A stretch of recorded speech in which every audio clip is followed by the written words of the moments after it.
The regular hearing board meeting for the Ventura County Air Pollution Control District Advisory Hearing Board is called to order for 17 May 2010. Clerk, would you please call the roll? Mr. Murphy? Here. Mr. Herlock? Here. Mr. Stubblefield? Here. And Chair Gasparino? Here. Thank you. Please note for the record that we do have a quorum. Before we do the swearing into the oath, we have not only the petition number 832, but we have two additional agenda items. Item 5, which is correspondence from the district, as well as item 6, which is further correspondence from the district. Any other pieces of business? Is this addition okay for the meeting as far as approval? Okay, fine. Let's see. Okay, at this time, I'd like to ask that the clerk please do the oath, swearing in, please. You and each of you do solemnly swear that the testimony you are about to give in the matters now pending before this board will be the truth, the whole truth, and nothing but the truth, so help you God? Thank you. This evening we're hearing petition number 832, it's a petition of Parker Process Advanced Filtration for a regular variance from the Air Pollution Control District Rule 29.C, Conditions on Permits, violation of permit conditions. At this time, this is going to be turned over to the petitioner. I'd like to please ask that those that will speak state your name and your position, title with the company. At this time, I'd like to turn it over to the petitioner. My name is Kevin Kniebel. I'm facility manager at Parker Process Advanced Filtration. My name is Bradford Boyes. I'm an air quality consultant with Entrix Environmental Consultants. Ask for a moment of, I need to speak to council.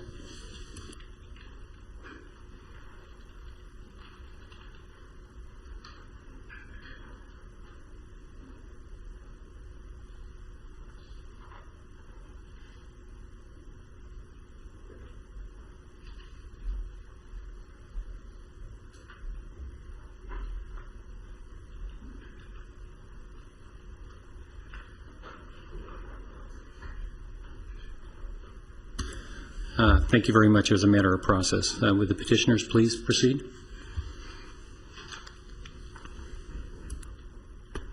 I'll read through the findings on the petition here. Basically, the first finding is the permit condition 6. The condition is beyond reasonable control requiring that the compliance. We've changed the process and removed the PVA out of the process, reducing the inlet concentration to a low limit that doesn't allow the doesn't allow the scrubber to work efficiently. And it goes into section 3. This process is about 20 to 30% of our current business as we're running today in the process. We use this as a component of a finished product, and so it's basically half of the value stream in the facility. And it says it's here, the applicant, the curtailment, basically at this point, we have such a low inlet concentration that... Excuse me for a moment, please. Could you tell us what document you're reading from? Or is this your... It's the draft variance. Okay, that's the one we have in our packet then. You're on... Am I going too fast here? I can slow down. We don't know where you started. Okay, I'm sorry, on page 5. Page 4. You started on page 4 at the bottom, correct? Yes. All right, thank you. And I was rolling on to page 5 here. I think I'm on section 3.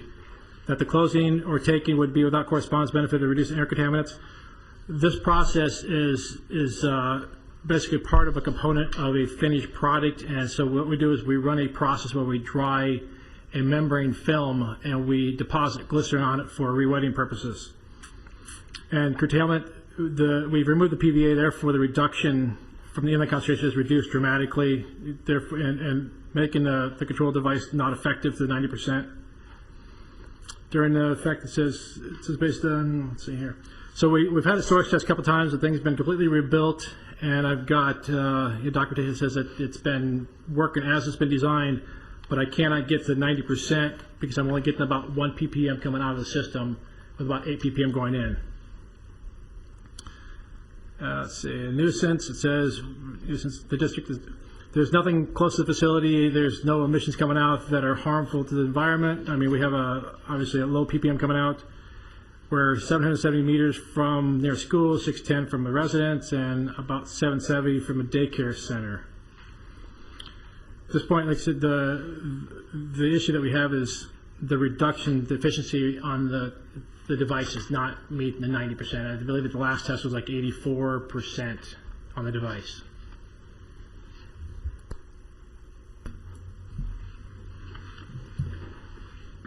Members of the board, Mr. Gasparino, Mr. Herlock, Mr. Murphy, Mr. Stubblefield. I'm Bradford Boys. I'm a consultant to Parker Advanced Filtration Products on this matter. I have prepared a handout for the board to sort of illuminate the numbers involved and the performance of the system and to put things in perspective in relation to the apparent low control efficiency of the scrubbing system. Has the clerk of the board provided the members with the handout? Okay, you have it. On page 1, I'm summarizing what goes into the process. We have basically 4 chemicals in this coating operation. We have food-grade glycerin, comprising about 67% of the weight of the solution. We have propanoic acid, comprising about 3% of the weight. About 1% sodium hydroxide, and the remainder is water at about 29%. So it's a pretty benign solution. I'd like to point out it's food-grade glycerin, which is the major ROC component of this. So it's by nature not harmful or toxic. I've done a calculation pursuant to Rule 74.3, Definition 6, where I'm calculating the grams of ROC per liter, less water, less exempt compounds at 728. The rule limit of 74.3B1A is 265. Therefore, it doesn't qualify for the exemption under the rule, and you require a scrubbing or pollution control system on the process in order to bring that concentration of exhaust down. I've also calculated Rule 74.3 Definition 7 at 485 grams of ROC per liter, but that's not really relevant to this because we're talking about the less water, less exempt compound numbers. I'd also like to point out the operations of the system. The system only operates about 3 hours per day, 3 days per week, and 45 weeks per year for a grand total of 405 hours per year of operation, which is 4.6% of the time. It's a pretty low utilization process.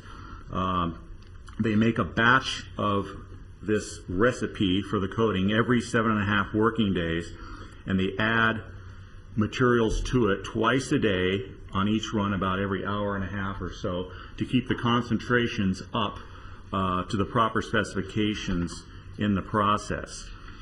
Turning to page 2, I prepared a summary of 3 source tests. The first one was conducted on January 22nd, 2008, another one September 29th, 2009, and the third on January 28th, 2010, the latter 2 the ones being mentioned in this petition.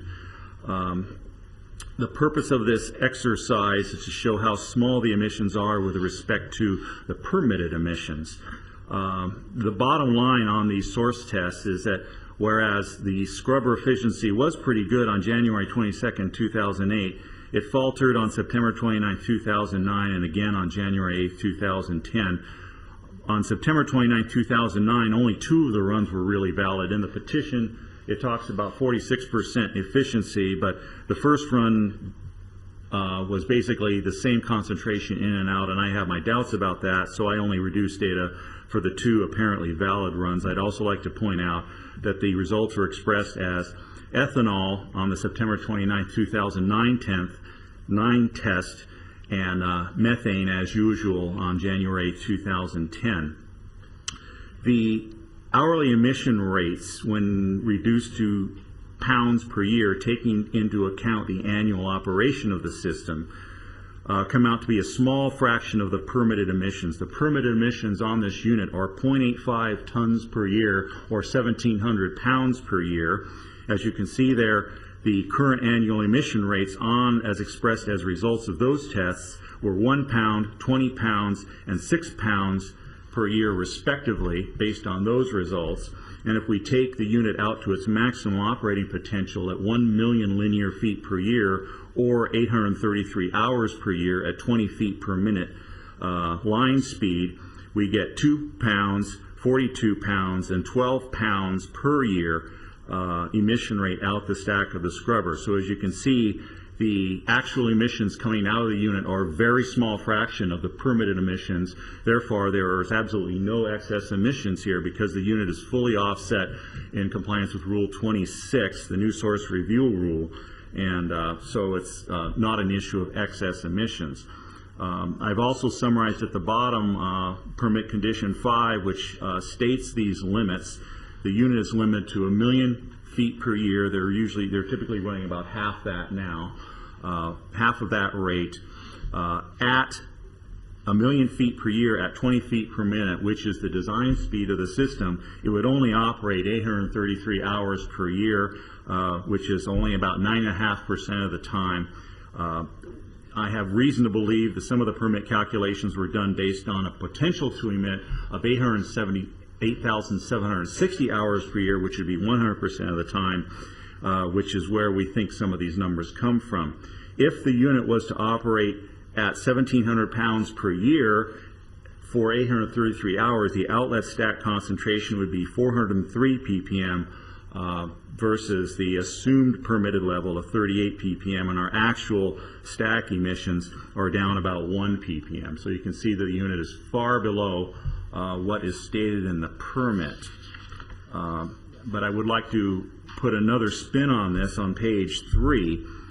If we look at reactive organic compound mass balance on the 7.5 day process cycle, we would add approximately total to the system about 985 pounds of glycerin and about 41 pounds of propanoic acid. That's both the initial batch and the makeup quantities expressed over that whole time. On an hourly basis, if we're running 3 days per week for the 3 hours per day, for the 3 hours per day for 7.5 days, that's 22.5 hours, we get about 46 pounds per hour of ROC materials going into that process on average during that time. We have an inlet loading rate, an average inlet loading rate to the scrubber of 0.11 pounds per hour, so that what that means is 99.8% of the ROC material either goes onto the product or is disposed as the spent discarded solution every 7.5 working days. And the average control efficiency for all these 3 tests that I've summarized on page 2 was about 80%. So if you take into account both the process performance and the control performance, albeit it's less than 90%, we get well over 99% overall control reduction. In other words, ROCs which are not emitted into the air during the operation of this process. So that pretty much says that it's a pretty benign process, because most of the material goes onto the product, very little goes up in the air, and what little goes up in the air is still controlled to a pretty good extent by the scrubber, even though it's not 90%. So one concept here is that together, both the process and the control work together to get a very high control efficiency of the ROC compounds. So I'm just putting that into perspective for the board. Okay. At this time, I'd like to ask the board if they have questions of the petitioner, please. What do you plan, I mean, I'm not disputing your numbers, but what you're asking for a variance that's going to go till December. During this period, do you plan to fix the problem? This is kind of a weird situation to me, because the throughput, what was going in was cleaned up, and then it seems to have degraded the effectiveness of the scrubber. Yes, what happened was that the PVA was removed from the process, and that reduced the inlet concentration of the scrubber to such a level that, you know, it's 8 ppm going in and 1 ppm coming out, and that's well below the design on the permit of 38. It was intended on the permit to be 38 ppm coming out. So it's well below that. So the It's possible that the scrubber can be fixed. The other consideration is to maybe alter the language of the permit to take into account the process performance, like I outlined on the third page of the handout, in order to consider the performance of the process in tandem with the performance of the scrubber to determine what the actual reduction efficiency of the whole process is. So it's not a matter of performance or numbers, it's a matter of language and wording to, put things in the right place in order to get the result that we need in order to show compliance. Thank you.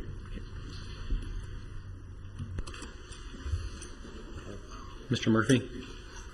Looking at the draft variance orders that been put before the board for suggested orders, in that you've noted that the 46% destructive efficiency that is set forth there, you didn't particularly agree with because one of the tree cuts was invalid, and my understanding is it was your figure taken to Dallas is 73% destructive efficiency, and that's still about a little bit over 10% destructive efficiency when measured by EPA test method 25A. Can you explain how and why, depending upon the test, you get pretty dramatic differences in measurement of the destructive efficiency?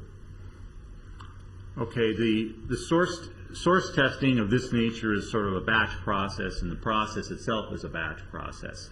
The chemicals are added at a particular time during the day, during the run, when it's determined that the strength of the solution has dropped. One can well imagine that when the chemicals are added, the rate of evaporation and drawing coming off the process is a little bit higher right after that addition than it is later on when they're becoming spent again. And the test methods themselves are a grab sample. In other words, they're a whole gas sample. The method 25 is drawn into cylinders and taken back to a lab and assessed. It's not a continuous process like, say, a method 100 is for, say, NOx and CO. So the test itself is a grab sample.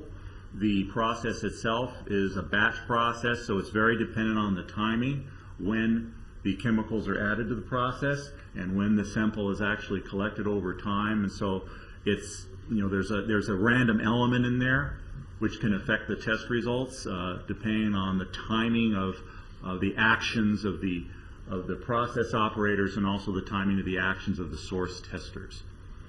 Are you saying if on the two tests, the SCA QMT test as opposed to the EPA test method 25A, the variances are simply caused by what time the batches were grabbed during the process? Yeah, the test on the September 29, 2009 test, the results are expressed as ethanol. The method 25 test is expressed as methane, and that's actually the methane test is pretty much the gold standard on this. So it's really, they're both apples, but they're green apples and red apples, and so it's pretty hard to directly compare them. If you're looking at ratios between the two, because that's what we're interested in, is the scrubber inlet versus the scrubber outlet. But something happened on that first run of the September 29th test where the inlet concentration was actually basically the same as the outlet concentration. And all I have here is a summary, and of course, not being there for the test and not having the details, it's hard to conjecture on that, but it's pretty obvious that something was going on there. Possibly a sample was contaminated because the second two runs are fairly consistent with each other. In other words, the outlet concentration is significantly smaller than the inlet to show that the scrubber was working, but the first one, who knows what happened, but the results are expressed differently as ethanol versus the methane for the method 25, so they're not really directly comparable. They're more of a qualitative comparison. So the 84.3, in your opinion, is the more, because it's a methane, is Yes. the more correct Yes. and accurate Yeah, one? and it's more consistent with the, in the handout on page 2 of the handout, I also have the January 22nd, 2008 test, and it was done with the method 25A also. And it achieved, in 3 runs, 95% on that particular day. And so, was that before or after the PVA was taken out? No, it's, I have to go through the records, but I do want to bet that it was before. Yeah, it was probably before the PVA was removed from the product, which makes perfect sense because with a higher inlet concentration, the scrubber is going to perform better. But those results are more in line. But the method 25A test is the standard, and so that's the one that should really be relied on, which is the January 8th, 2010 test. And it had 3 valid runs. Now going back to the draft variance order at the 3rd line from the bottom on page 2, that during the most recent source test, the ROC emissions at the scrubber inlet ranged from 3.9 to 6 points per ppm, yet the middle paragraph on page 3 and middle sentence that says, Parker stated the ROC concentration going into the scrubber now is approximately 8 ppm. Are those inconsistent? Okay, the last test was up to 6. The results of the 929 test were only expressed in pounds per hour in the summary. Was there any other like in-house testing done? No, I believe the 8 ppm came from me because when I was talking to the guys as their source testing, I asked, how are we doing? I said, they have about 8 going in. So I think that was just a representative, sample at the time when I asked them. And I think the 8 came out the fact that some of my discussions about what's going on, I said, well, it's about 8 ppm. Yeah. It could be preliminary results. And then these here on the, in our source test reports are the final results. Where did the 3.9 to 6 ppm come from? Well, those are the final results in the report, and the test, that's for the January 8th test. The run 1 was 3.9, run 2 was 5.3, and run 3 was 6. That was as C3. As methane, however, it was 11.7, 15.9, and 18. Okay, and I have that on my summary, and that averages out to 15.6 as methane on the inlet.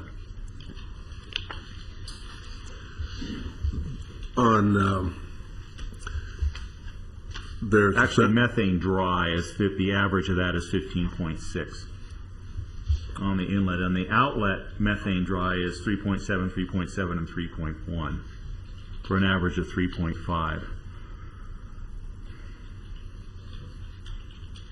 So in reality, the inlet was about 16 ppm going in, and the outlet was, 3.5 or 4.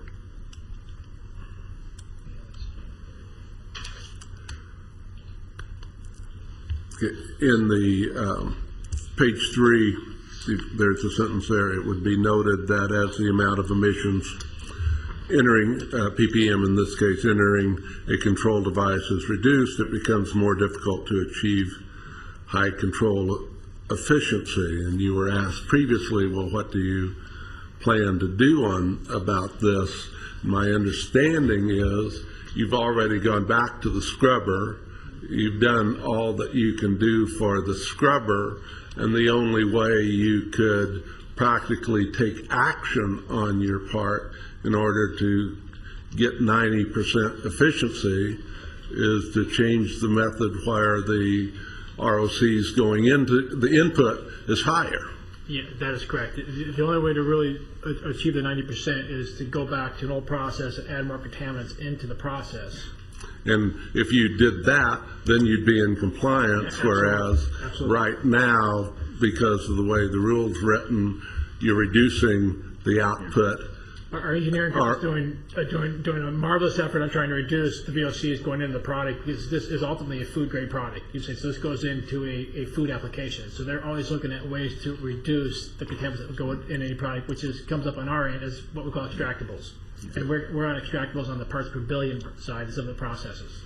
So, but you know, kind of summarizing, when you attempt to decrease the amount, the ROCs in your output, that in doing that, the result is you don't no longer meet the test. It's kind of There's a certain irony there. catch-22 type of situation. Yeah, and I also may add the polyvinyl alcohol is a more toxic material than the food grade glycerin.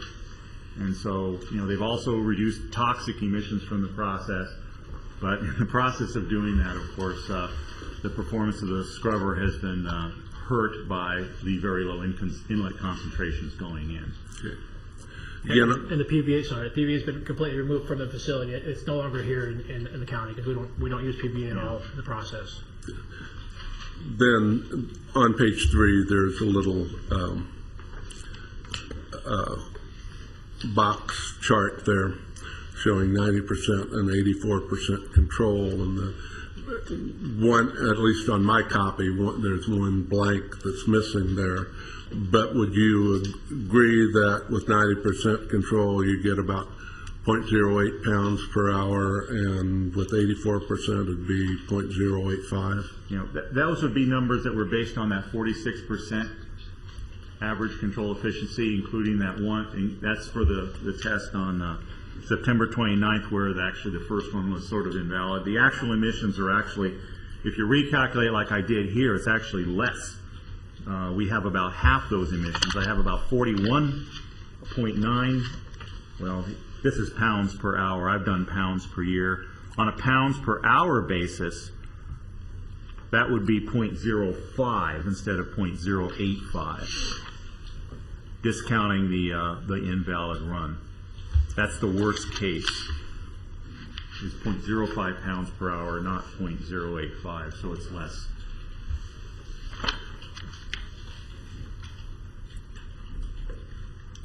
Well, if it was 0.05, then that's less outputs in pounds per hour than if you had the 90% control of 0.08. Yes.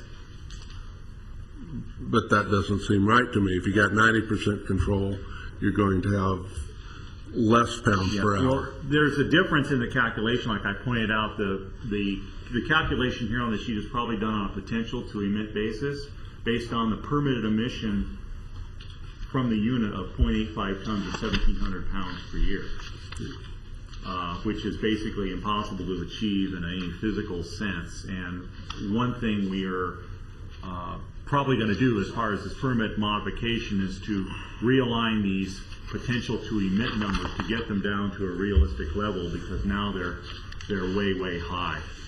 Now that the process is better understood, and now that the PVA has been eliminated from the process, it's basically a different process than it was initially. In other words, the process has been redesigned, and the permit needs to be changed to reflect that redesign of the process.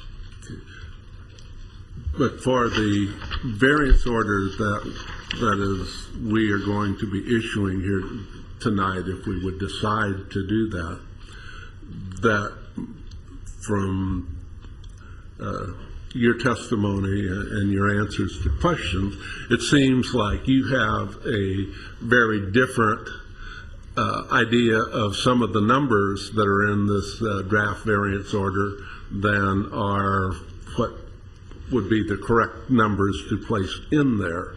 Would that be a correct statement? Yes. Based on the test data and based on the mass information, the values in the permit are for the old PVA process. The numbers here in my handout, particularly on the last page, page 3 of 3, reflects the mass balance of the new process as it is operated today. Have you discussed the on your process composition data that you have, or the 3-page handout that you gave the board this evening, have you discussed that, that data with the district prior to coming here this evening? We will be discussing it with them when we initiate the re-permitting process.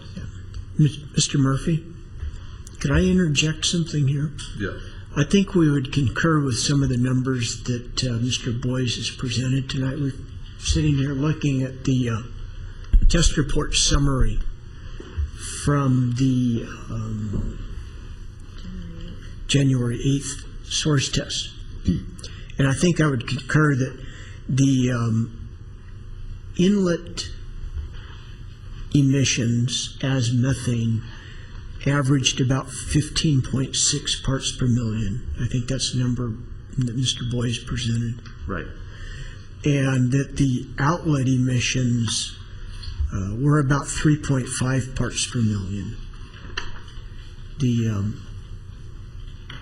And I think we're all on it, Mr. Boyce and us are in concurrence that the average control efficiency is still 84%. And then the outlet emissions appear to be around 0.015 pounds per hour. Would it be, Which is the number that Mr. Boyce had presented. I think what happened was we started off looking at the wrong row of numbers, and it just compounded a problem. would it be correct to say that even though there is a difference in the numbers that appear in the draft order from those that you have in doing your test as set forth in the 3-page document that you gave us, that still the basic thrust of the draft variance ordinance remains the same. There still is lower than 90%. You still need the variance, and the rationales for getting that variance remain the same. Yes, the scrubber efficiency is still less than 90% because the inlet concentration of the scrubber is so much less than what it was originally designed for, caused by the change of the process by the elimination of the PVA. So, the scrubber efficiency is still an issue, but the emission rate is not, because the emission rates are so far below the permitted emissions. It's like percent numbers. It's at worst, it's 2.5%. At best, it's less than 1% of what the actual permitted emissions are. I have no further questions. Mr. Hurlock? I have a number of detailed questions. I have a couple of general comments. First, I'm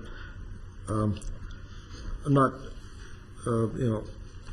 sure what the district's position is on this, but your page 3 of your document,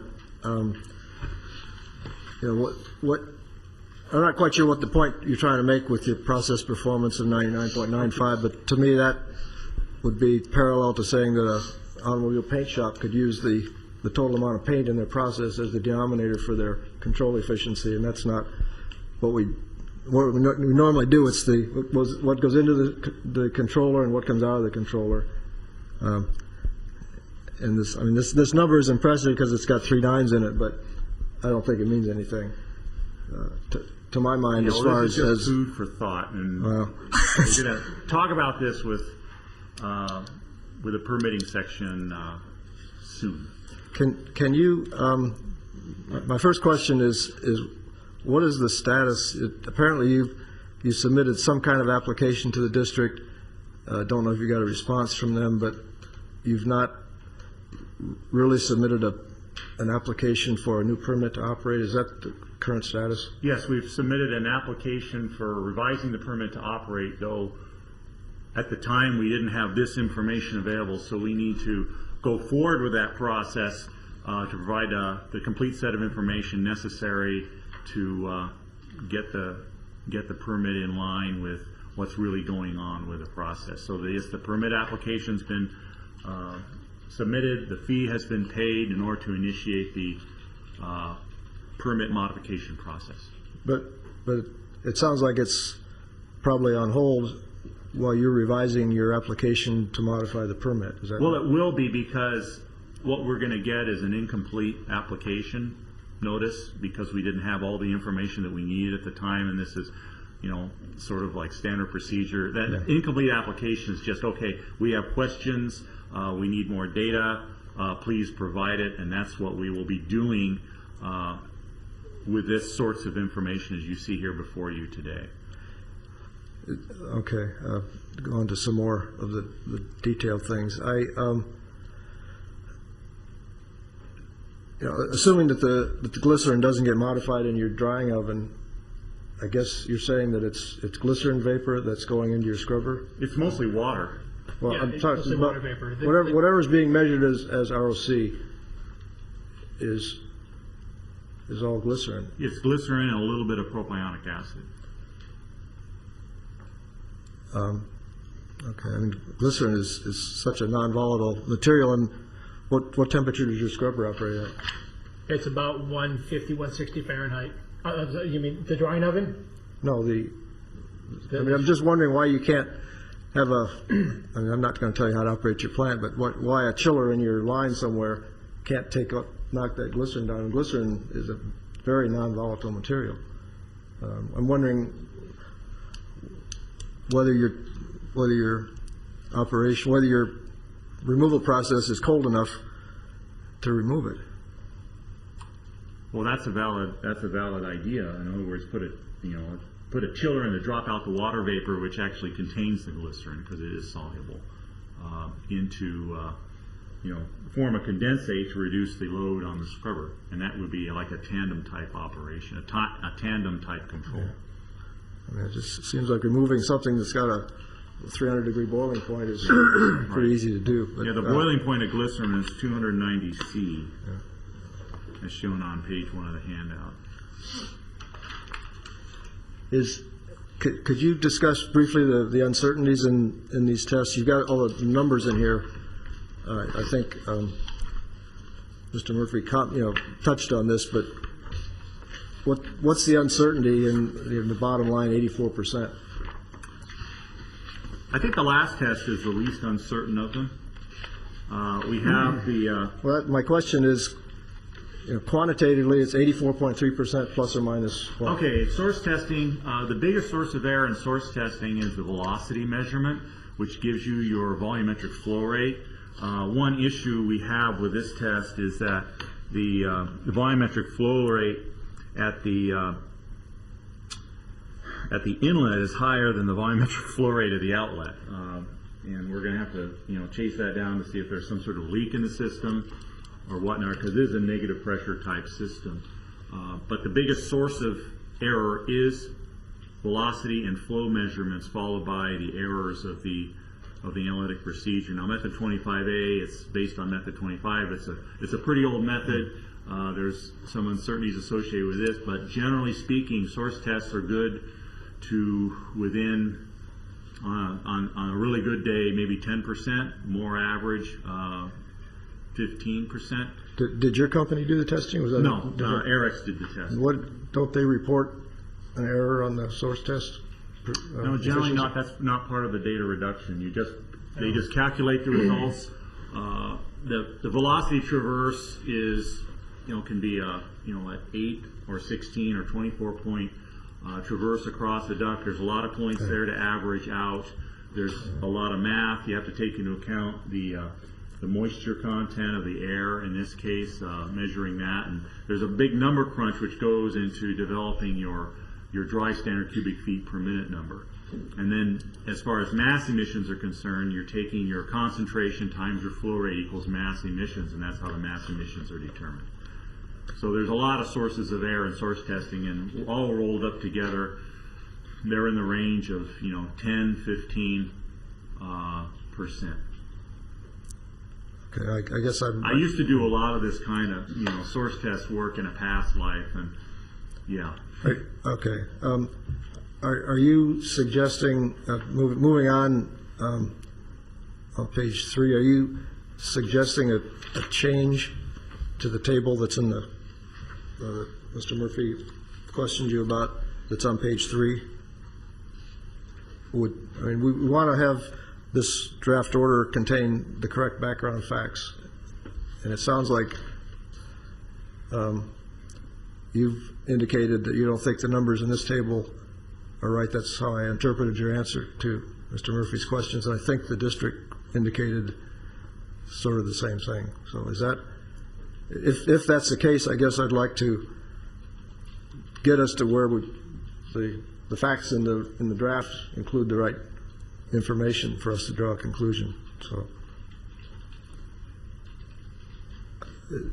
would you suggest changing? We would be amicable to that, as Mr. Duval suggested.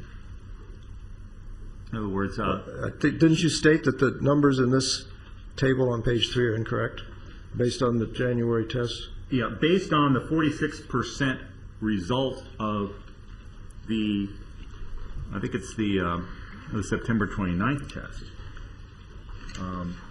not the January test. 84%. Okay, 84%. Okay, they would be, they're correct in terms of, you know, I have 85, they have 84, but I believe these numbers were calculated on the basis of the potential to emit as appears in the permit. In other words, based on the 1,700 pounds per year number, and the actual emissions from the unit are far less than that, because that 1,700 pounds per year is based on the PVA process, which has been abandoned. Are you proposing, or do you plan in your application for a permit revision to change to that 1,700 number? Yes, in all likelihood, because there's no reason to have it that high, and there's no reason to maintain those offsets with the process the way it is now. I guess if we don't change the table, I would at least like to footnote it, what's the basis for it. We'll talk to the district about that in a minute.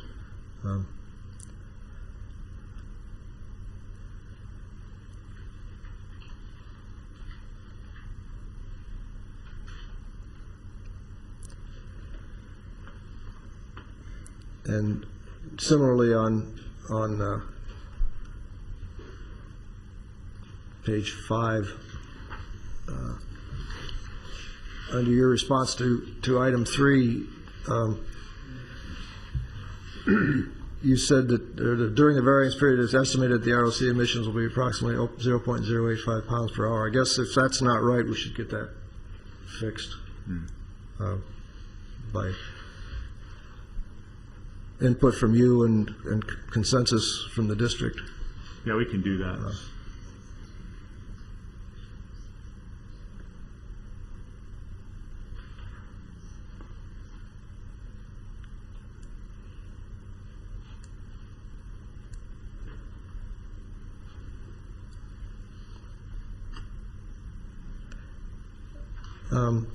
Part of this is, I think, if we're going to decide to grant a variance tonight, we want to have on the record the best estimate of what we're allowing to be emitted, outside of the permit. Yeah, see, that number would become, if we were relying solely on the January 8th, 2010 test results, the 0.085 pounds per hour would actually become 0.015 pounds per hour.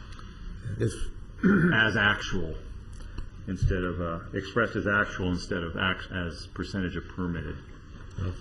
If the company would commit to operate under those guidelines and the district is amenable, I'd be agreeable to changing that in the report so that we have an accurate amount of emission. I think it's important for the order to include the amount of emission that we're allowing in a variance and to get it right. Yeah.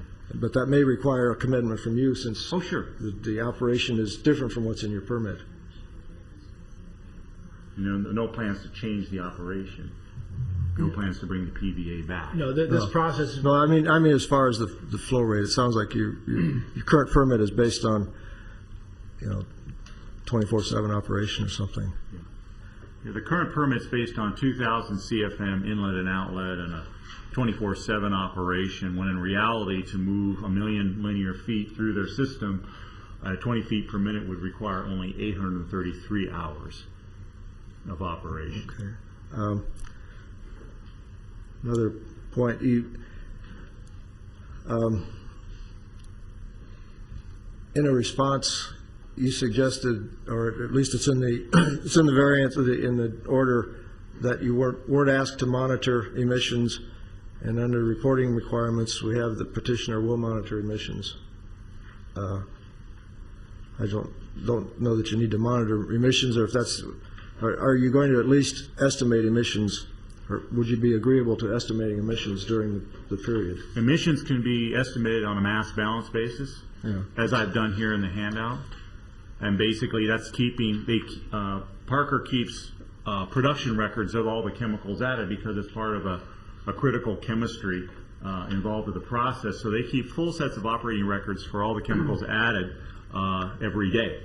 So it becomes at that point a record-keeping and reporting procedure. Well, I think we should make sure that that's included, because there's some inconsistencies here. You say you're not going to monitor emissions, and then reporting requirement 1 says you will monitor emissions. I don't think you're really going to monitor them. No, we can't. I think you can estimate them. Yeah, you can't really monitor emissions of that level, not continuously at least. It's a batch type grab sample method. But what can be monitored, or in terms of record keeping, is the amount of chemical additions to the process. Okay. And this is probably just the way the draft is composed or compiled. The requirement number 3 mentions a source test, and I know that's normally true. It seems to come out of the blue. There's nothing about a source test up until this reporting requirement.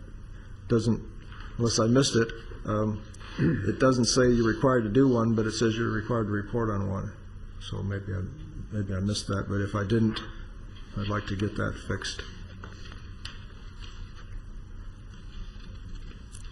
I think that's all. Page 7. Yeah. I have a question of the petitioner. Would you please, if you can, let me know or try to quantify what the cost to the Heritage Scrubber, what it would cost to actually increase that efficiency to get it up to 90%? You alluded, you kind of... I don't believe the scrubber as designed could get 90%. The scrubber's been completely refurbished and rebuilt prior to the last source, just to make sure it was. So we basically pulled the scrubber out of the equation, make sure the scrubber was functioning as designed. I think it would require a different type of control equipment in order to get that past 90%, because it has such a low concentration going in. So it would be a different type of a system then, other than the existing scrubber? That is correct. I believe that, like I said, the scrubber's been torn down to the bare bones and rebuilt from the ground up to make sure the scrubber was completely out of the equation as far as not meeting the required efficiency. Okay, I'm sorry, I misunderstood when Mr. Boyes was talking about that earlier. I think Mr. Herlock might have asked a question. There was something about scrubber efficiency, so I apologize. That's the only question I have. At this time, I'd like to turn it over to the district.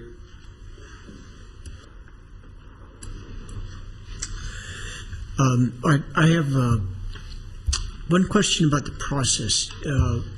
You're using the glycerin, the propionic acid, water, and that solution gets the filament or the membrane is coated, but then that solution gets changed out every 7 days. What remains of it, or can you describe that? What happens in the process is it's a porous membrane. So when we dry a porous membrane, the glycerin is retained in the pore structure to prevent the actual pores from collapsing. If you dry a membrane without a glycerin structure in it, those pores would collapse and they wouldn't allow for the flow rate to come back in that membrane. So therefore, the glycerin is added just as a pore former to keep the pore structure intact while the membrane is dry. The solution that you're running the membrane through, or coating it from, to me it sounded like you keep adding materials to that, raw materials to that, but then after a certain period of time you replace that solution? That is correct. What happens when you have a solution stagnant for any period of time, it retains what they call biofilm, and biofilm is a contaminant in the membrane. So to make sure we don't have any biologicals grow in the membrane, that is discarded every 7.5 days.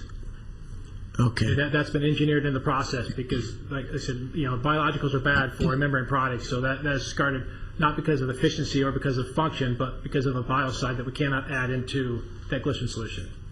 Okay, I understand. What happens to it? What do you do with that material when you discard it? It's admissible in water.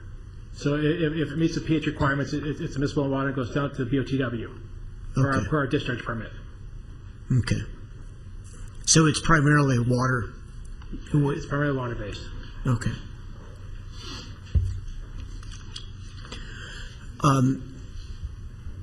I think from the district standpoint, we're in agreement with the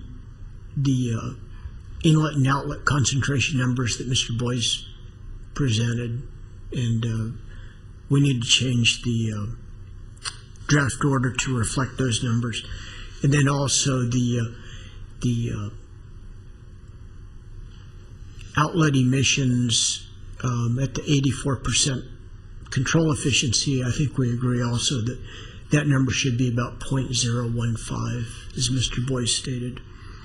And then there was a comment made regarding a couple of the reporting requirements. It wasn't our intent to have the emissions monitored as in continuous monitored or even source tested. And we would concur that we would rather have them keep records of the amount of materials, processed materials used on a periodic basis throughout the variance. And then there was one other condition that dealt with source testing, reporting requirement on page 7, and we would suggest that that just be deleted. On page 7, under reporting requirements number 3, it required notice prior to source testing. We would just delete that.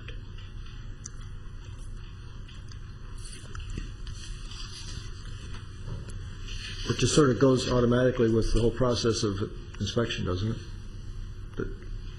That before they get the permit to operate, that would be required? We're not, at this point, we're not sure what's going to happen with the permit application, if additional source testing is going to be required afterwards, where that's going to go, so we'd rather not stick them with a test requirement that may not happen. That requirement will come out of the back and forth on the that any testing requirements that would be required for the process change would come out of the application that they submitted and the authority to construct or permit change that we issue. I'd like to ask the petitioner if they agree with the statements, comments made by the district. Yes, I agree. Yes, we do. Okay. I have a question of the district, if you will bear with me. It's been mentioned a number of times, the potential to admit. And is it possible that the wording on the permit, because it's not really stated in the actual findings, that when you really look at the whole engineering aspect of an operation like this, or any industrial complex that's both has a mass balance type of thing where you have contaminants that are being dealt with, it's not just the end of pipe, but the fact that their process and they engineered it to reduce the amount of ROC going in and not necessarily being punished for the percent coming out. Is there any kind of a wording that you would could add to that permit or can discuss with the petitioner on that? I don't know if I made myself clear. No, I think I understand. And unfortunately, a number of our rules, and one of the rules that we're talking about tonight is Rule 74.3, requires a specified control efficiency across a control device. So it doesn't allow for the process material itself, but it's a comparison of the inlet versus the outlet of the control device. So we're kind of stuck with the rules that we have, and unfortunately, most of the regulations that EPA proposes and throughout the state, air districts in the state are based on the same premise. All right, thank you very much. Okay, any other questions, Mr. Stubblefield? Okay, my first question, these are questions for the district. Why are there two acceptable test methods? There's 25A, test method 25A, I guess that's an EPA test, and South Coast has a different test called method 25.1, and they gave wildly disparate results. Now, Mr. Boyes explained that it may not be, I mean, I haven't heard what the difference in the tests themselves is. Is there a difference? And why would the district have two different tests for the same process? I'm not real familiar with the test methods themselves, but I know that there are differences in the way they're done, and what the basis for those test methods are. Many times we will allow the permit holder the option to use the test method that they think might be most appropriate for their individual process or operation. And so in this instance, either one is acceptable to the district? Either one would be acceptable. Okay. But it's not so much a matter of cherry picking the best results. Well, that would be my next question. Yeah. We wouldn't want petitioners shopping around for the No. easiest test to pass. And many times during the permit process, the permit engineer is aware of the emission characteristics and what test method is most appropriate. So they may specify the South Coast test methods or the EPA test method at that point in time. Okay, thank you. All right. The other two concerns I had are really not questions, they're just observations. But in the findings of fact, in the draft regular variance order, which starts on page 4, on page 5, you know, these are findings that we have to make, we the board have to make. Number 2, it says that due to conditions beyond reasonable control of the petitioner, requiring compliance would result in an arbitrary or unreasonable taking of property or practical closing and elimination of a lawful business. The answer here doesn't seem to answer that at all. However, skipping to the next question, that the closing or taking would be without a corresponding benefit in reducing air contaminants, that answer to number 3 seems to answer number 2. But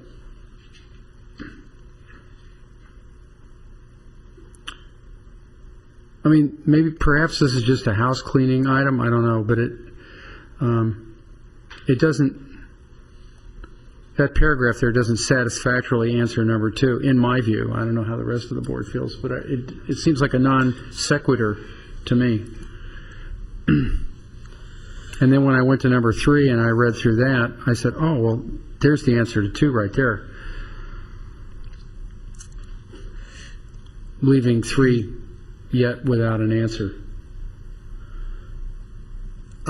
Well, am I think at times we've kind of struggled in the proper way to respond to finding number 2.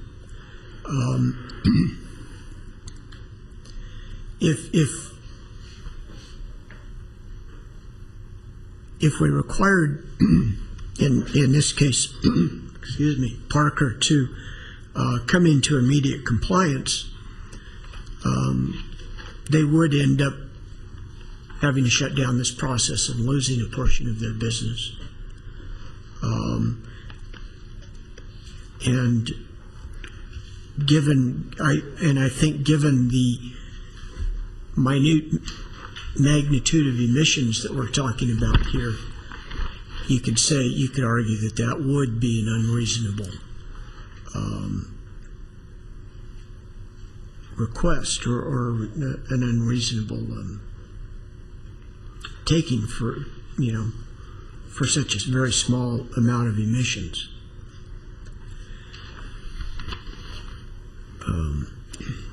If I could just add something, I know in the, I struggled with item 2 and 3 for the findings, and in the book that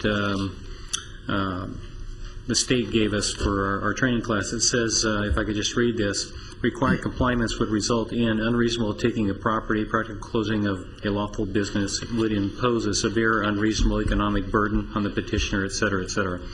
So then it asks, what is the hardship of immediate compliance? What is the financial impact of control equipment or operational changes? The loss of the contract, nature of the market or competition, loss of goodwill, duration of the hardship, et cetera. And that's what I was looking for in item 2. And maybe Mr. Stubblefield, I don't know if that helps.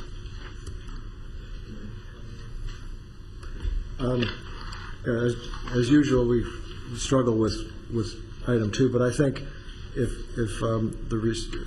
think we found this, we just haven't expressed it here, that Parker made changes in the process that resulted in a significant reduction in the amount of ROCs that are going into the county air, and as an unintended consequence, they now are in violation of their permit, or somewhat unintended consequence, and that's for us to require compliance at this point would be somewhat arbitrary and unreasonable. If we could get those ideas, and for me that would satisfy my mind.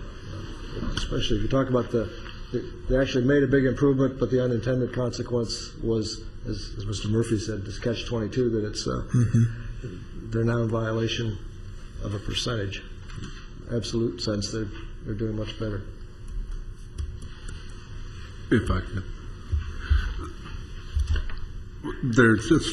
It bothers me that we're sitting here, we've got a draft order, we've got all the numbers in here almost, have to be redone.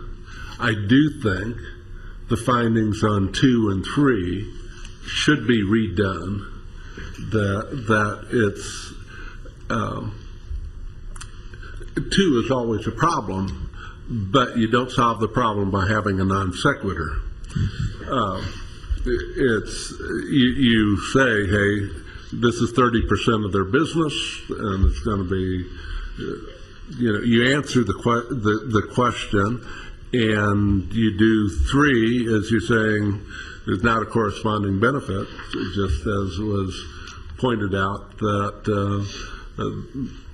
this is a situation where the benefit is actually that we have a benefit simply because they've changed it in such a way that it's now out of compliance, type of thing.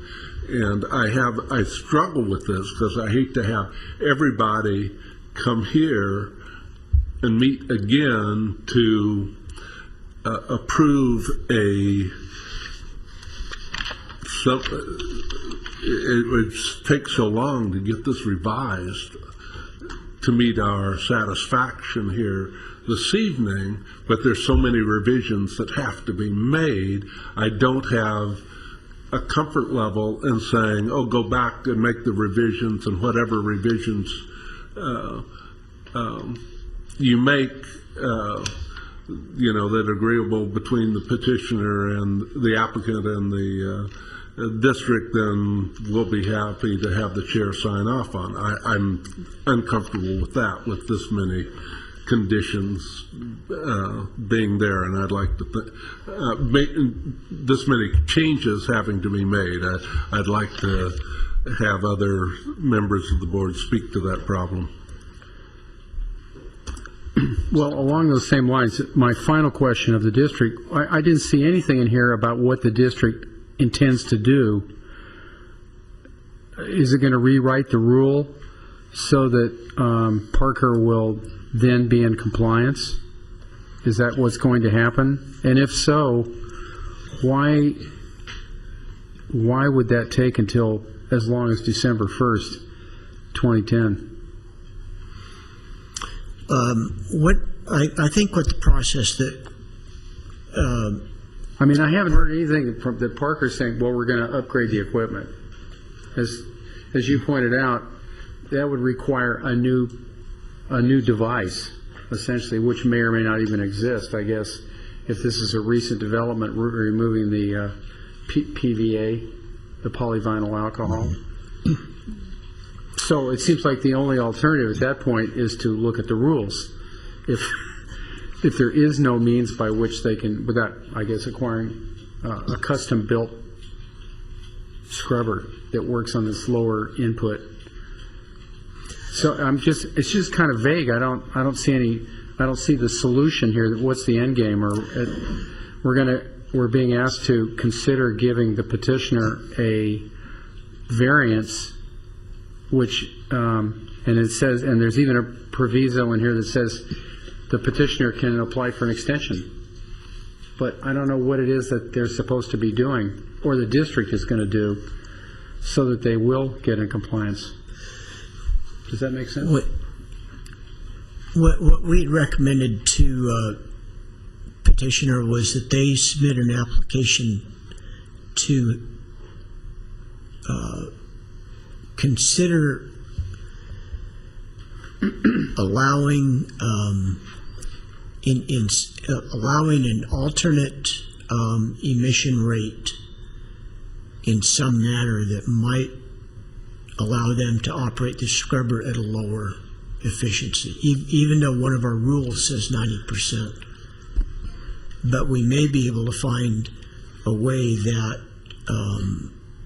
we could find an alternate, sometimes what we call an alternate operating scenario, given the fact that they have reduced the PVA, and their emissions from the process are reduced to such an extent, such a dramatic extent from what was originally permitted. So that's the intent, was to try and find a way to modify their permit to allow them to continue operating as they are today. And so we gave time, because that does take time for the permit process and trying to figure out how to accomplish that. And so we did give time up until December at the latest to get that permit modification taken into effect. Okay, thank you. The other question I had related to that is, it seems that the permit allows a lot more throughput than in reality they ever use. So it seems like they're permitted to run do a lot more processing of this particular process to clean this up than they actually use. I mean, that's correct. And a lot of times we will permit a facility, let's say in the beginning of their operation, at what they expect their maximum operation to be. And as they go through and they change their product mix, or start making more of one product, less of another, that mix of raw materials and solvents and chemicals changes, and sometimes it's reduced quite a bit from what's originally permitted. And that's what's happened in this case, I think. I'm not sure how they were originally permitted, but they are permitted for quite a bit more.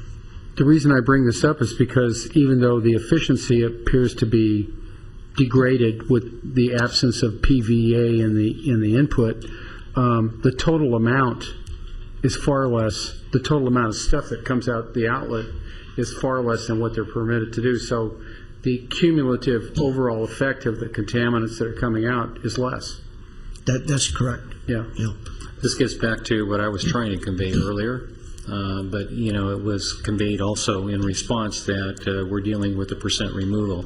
However, I'd like to ask the district a question, maybe Mr. Murphy would like to jump in on this when I'm through, before the district responds. It just seems like there are enough items that need clarification, in the fact that we had a detailed presentation this evening that clarified not so much the removal efficiency as the overall operation in lieu of the potential emission limit that the permit was based on, that there needs to be, there's more clarification that's needed before, maybe I, as the individual member of this board, feel comfortable in granting a regular variance at this point. So having said that, if Mr. Murphy would like to add to that, otherwise I'd like the district to respond how long or how quickly it would be before we had something back that had better clarification on the facts and findings, and maybe some suggestions on some wording that would take into account the overall engineering process that was done to remove the PPA, et cetera.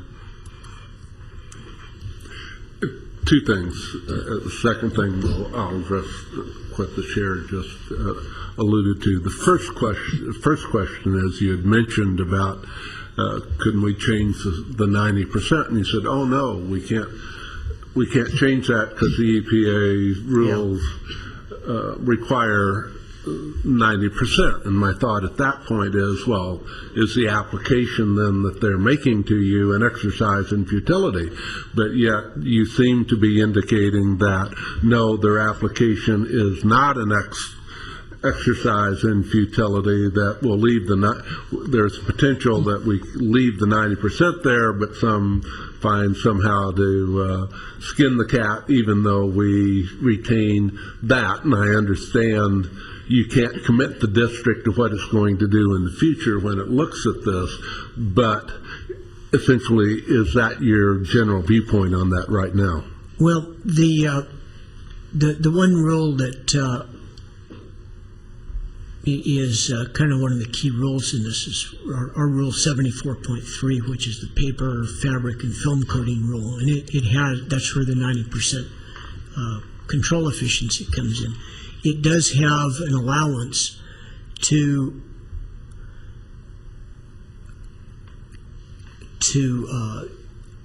not have to meet the 90% control if the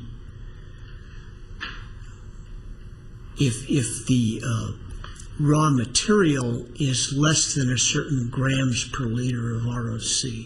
And I can't remember what the numbers are right now. 265 grams per liter. So that's one of the things that this permit process is going to have to look at. Okay. But essentially, at this point, the district isn't saying their application looks like it's an exercise in futility. I don't think so. We would prefer to allow them at this point, with the way they're operating, we would prefer to allow them to try and develop an alternate scenario where they could achieve a less than 90% control, but still have reduced emission. Well, an alternate scenario reduced to wording in their permit that allows them to do that. Yes. Okay.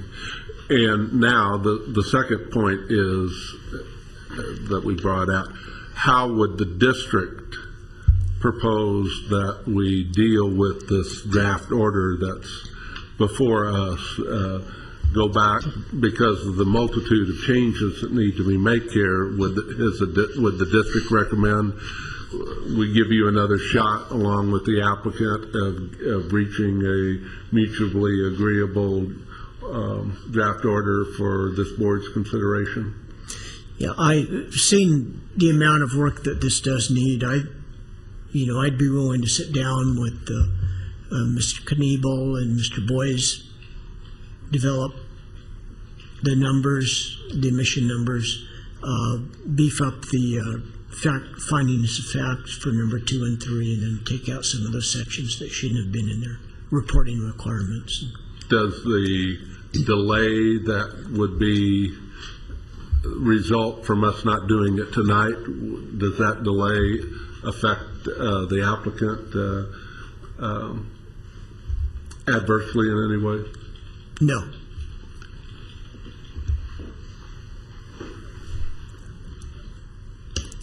Mr. Hurlock. This is kind of a follow-up to something that I discussed with the applicant, but, and I'm talking about another change or addition. I think that a requirement during the variance period, I guess it would be somewhere in increments of progress, would be that the applicant operate at levels that are far different from those in their permit, but are similar to the levels in this document here as far as their total operation. I think they've stated here under oath that they would do that, but I would like to have that as a permit or as a requirement. And then if the permit is a new permit or a permit's modified, then that'll be whatever you all agree to there. As a suggestion, correct? As a suggestion, yes. Thank you. And you know, beyond that, and I don't think this would be part of the draft order, I would like to see both the applicant consider and the district consider approving a change in their process that would involve effectively some condensation either ahead of, within, or behind the scrubber. Seems to me that you're so close to 90% that it wouldn't take much. I know this board isn't into the engineering business of telling them how to engineer, but some change in process that would allow the inlet or outlet condition to be beyond some stage that's currently in the process. I think that is good, but as you say, that's kind of not within our jurisdiction. That's within the district's jurisdiction. Right, and I think the petitioner and the district have heard those comments. So, anything else of the district at this time? If not, I would like to ask if the board, I think we would have a motion to send this back to the district for a revision. I'm asking council. What you'd want is to have someone make a motion as to bringing it back at a future meeting. You might want to inquire of the district as to when the next meeting is likely to be, whether there's another item on the agenda. Get those things sorted out now. You want to bring it back to a date and time certain, otherwise it would just be when they're prepared to bring it back. Thank you very much. I appreciate that. The board has heard that.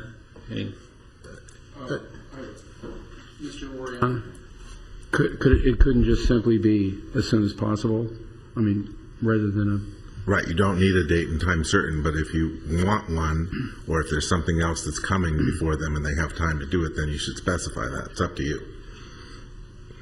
Well, I would assume that both the district and the petitioner will want to resolve these concerns that we've raised as quickly as possible, so I don't feel the need to impose a deadline on them.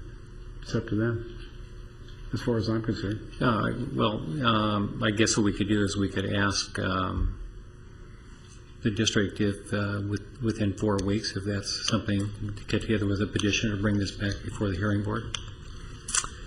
End of June. We could, I think, comfortably be back in 4 weeks. My only question is I'm not certain about if there would be any notice requirements other than just being a continued hearing.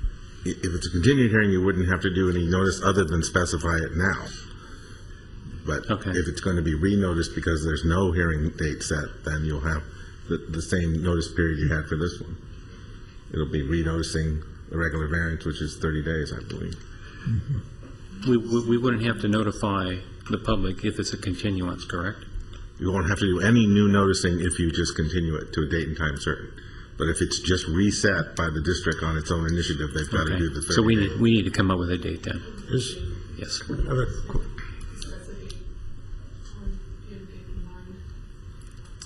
May I say something? Yeah, Mr. Hurlock.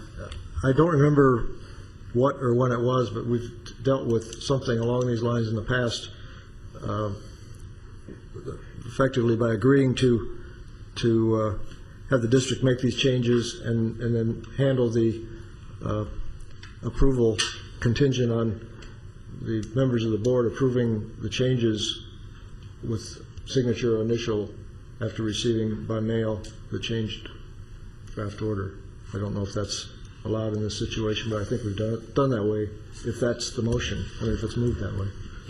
My understanding of a memo that Mr. Oriano gave us recently, that the changes of this are going to be so substantial that that would not be an appropriate procedure. Would you agree? You could delegate to the chair authority to sign off on changes that conform to what you did at this hearing. But if you had any interplay between more than two of you, it becomes a serial meeting under the Brown Act and is a violation, because you would have to have at least the discussion of I concur, I concur, I concur with the changes.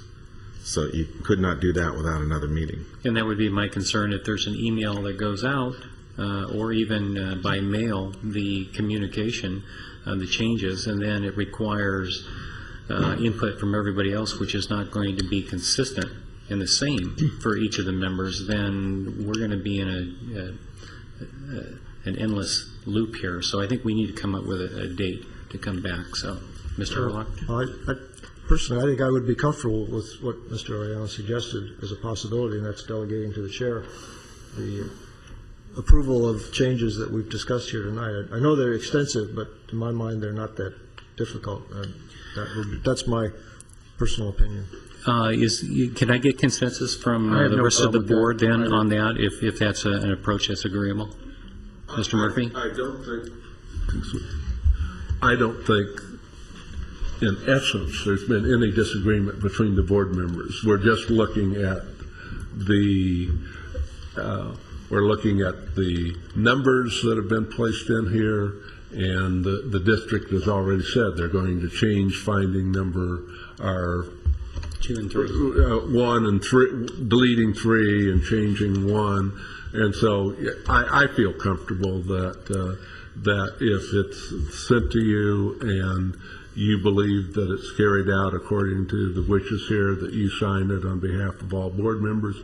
If you have a problem with it, then get a date and we can all look at it together. I don't think that's an issue with me, as long as the district, and I'm sure this has happened before, the district has assured each of the various members that they've had their input and say, and so that when I, as the chair, receive this, that any questions I have or communications from either or all of you can be conveyed to me, so that in making and signing off on what I have is something that I feel comfortable in doing, and knowing that it has everybody's input. So I don't think you can have any more communications after we close this meeting today. We either have to delegate to you total authority, or we got to have another meeting. Okay, I understand. Right, gotcha. So I need a motion, I think, then from the board. Well, I would move in accordance with our discussion that we delegate to the chair the authority to sign the order as revised by the district in consultation with the applicant in the manner in which we have discussed today. Do I have a second to the motion? I'll second that motion. Any discussion? Clerk, would you pull the board? Mr. Murphy? Aye. Mr. Herlock? Aye. Mr. Stubblefield? Aye. Chair Gasparino? Aye. Thank you all very much. It's been a tough one, and we're not ready to leave yet. I want to thank the petitioner, and I'll give the district my schedule for when I'll be around. So, yes, we have two more agenda items. Is that what you're referring to? I thought this was one of them. Yeah, we have item number 5 and number 6. We'll thank the petitioner. You're excused. Item number 5 is receive and file correspondence from the district, Mr. Keith Duvall, regarding PIT Technologies. And then also following that would be a similar memo. Item number 6 is the correspondence from Mr. Duvall in the district regarding vintage production. So if I may, I'd like to turn that over to the district to allow them to cover 5 and 6 at this time on the agenda. Thank you. First off, regarding the memo of March 24th, 2010 regarding PTI Technologies. At variance hearing on March 1st, this was a case where PTI Technologies had a scrubber, and the internals of the scrubber had started to fail, and there had been a declining efficiency that was showing up in the source testing over the previous years. And there was a suggestion made that we consider looking at source test efficiencies and possibly requiring more frequent source testing when we start to see that decline. And so I talked to several of my staff members, and I think we all concurred that that would be a valuable thing to consider. So I issued a memo to my staff who are involved in both the permitting and source test requirements. And we'll be carrying that forward, and we'll be asking for more frequent testing if we do see declines in source test efficiencies. And so I just wanted to let you know that we've made that decision and acted on your board suggestion there to consider that. Great, and thank you, Mr. Stubblefield. Thank you for doing that. The other memo, also dated March 24th, 2010, regarded Vintage Production California. And as you'll remember, they were before your board for an emergency variance, an interim variance, and a regular variance.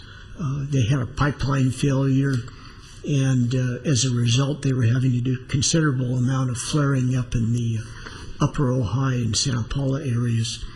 And it was a concern to your board, and I think you were concerned that they may not get the pipeline repaired by the end of the variance. And I was just wanted to inform you that as of March 8th, they did get the pipeline repaired, had ceased flaring. Their final compliance date was March 15th.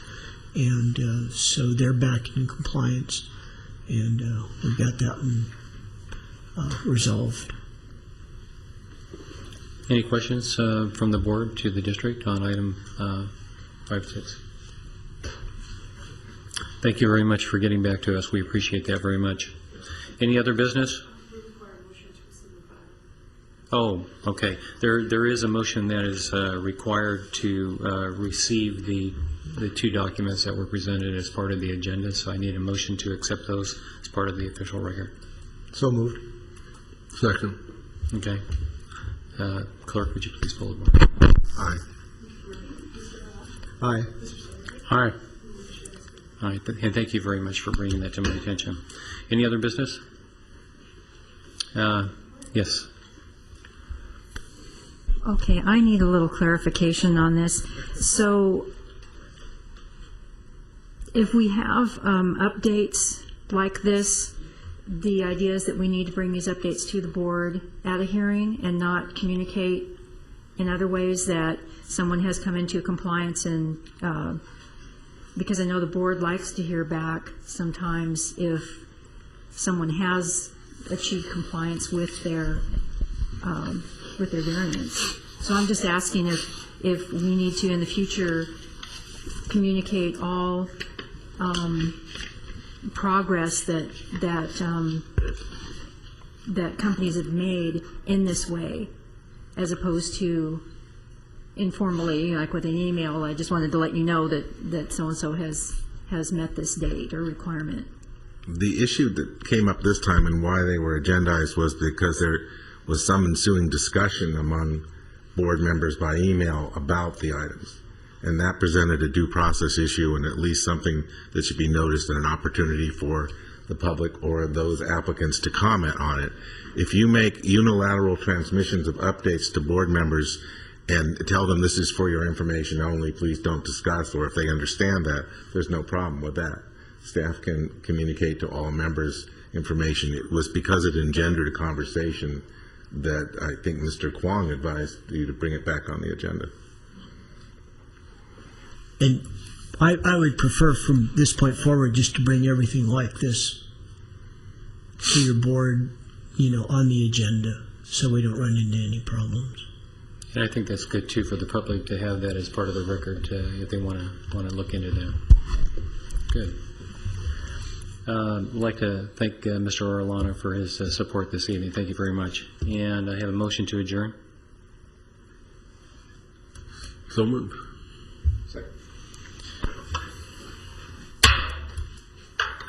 The hearing board is closed at 3 minutes after 7 p.m.